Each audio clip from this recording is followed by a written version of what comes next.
यार जान उमद दफा करा सारी अखला मैं हूं पेश हो तुसा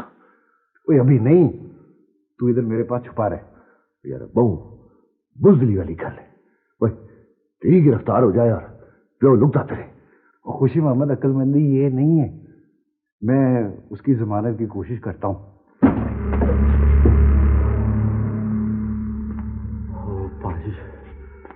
पाजी शुक्र है हमने वो कमरा छोड़ दिया हाँ यार मुझे पता था वो हर जगह छापा मारेंगे पर पाजी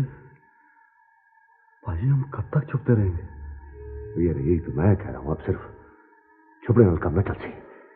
और अगर अजिया बेटी ने पुलिस को सारा कुछ बता दिया फिर क्या करें भाई ना जाना मत वो जान दे छोड़ सी पर उसने मुंह जो एक लफ्ज ना निकल सी और